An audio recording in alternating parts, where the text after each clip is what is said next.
Sapphire Reviews, where today we're looking at a Vincero collective watch. This is the Chrono S.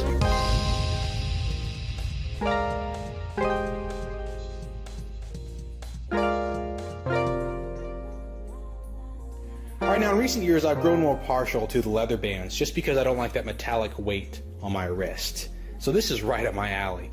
But this is just a beautiful watch, and let's get this protective layer off so you can really see how it shines. There we go. Beautiful. And then of course they got one on the back because there is definitely a flair for style on this watch, and you can see that right there. Alright, let's go through it. Ready? The case is made out of surgical grade stainless steel, and the movement inside this guy is the Citizen Miyota quartz movement, which in recent years has gotten pretty fantastic. It's a sapphire coated mineral crystal, so scratch resistant there, and it's rated for 5 atmospheres water resistant. You can do some light swimming. It's got some luminous hands on it. It's visible at night. And then right here on the back, you can see we've got Vincero branded Italian leather bands. All right, the case.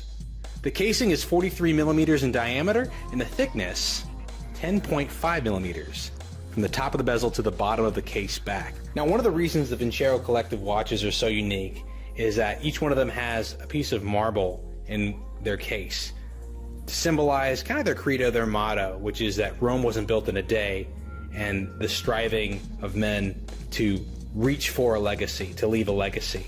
And there you have it.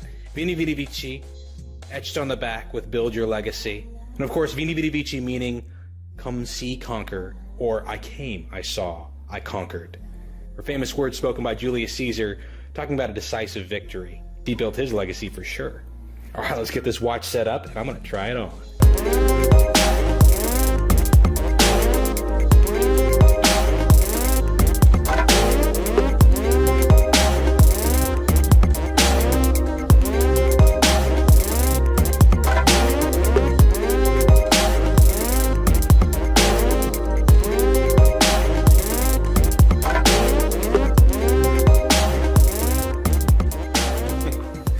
Okay, I might have gotten a little carried away with that, but I love watches that catch light, and this one does it quite well.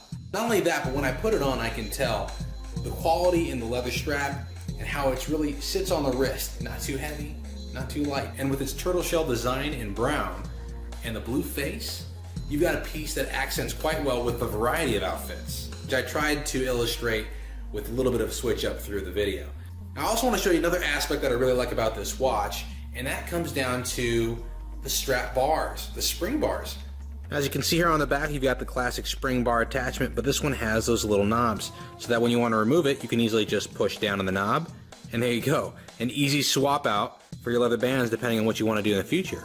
And personally, anything that makes my life a little easier, I appreciate. Alright, going back to the front of the watch, you've got your A and B button that control the chronograph. A stopping and starting, and of course B resetting back to 0. You've got here on the small dials your seconds, your minutes, and your hours, and the chronograph can of course time up to 11 hours 59 minutes 59 seconds before it gets back to its 0 marks. The small second dial is the one that's always ticking. The large second dial is the one that's part of the chronograph that you start and stop, and you can see that there. Boom. Classic crown positions 1 and 2. Position 1 changing the date, and then position 2 of course changing the actual time itself on the minutes and hours. And there you have it, the Vincero Chrono S in blue face, brown strap. The more I wear it, the more I fall in love with it. This is a fantastic watch, coming in way sub $200. You get a ton of quality, a ton of design for very low cost. It's fantastic. This is gonna be my new weekend watch. I'm gonna bring it out of the town. All right, thanks for tuning in, guys. Don't forget to like, comment, subscribe. Love to hear you guys' opinions. And don't forget to tune in next time to Drive By Reviews.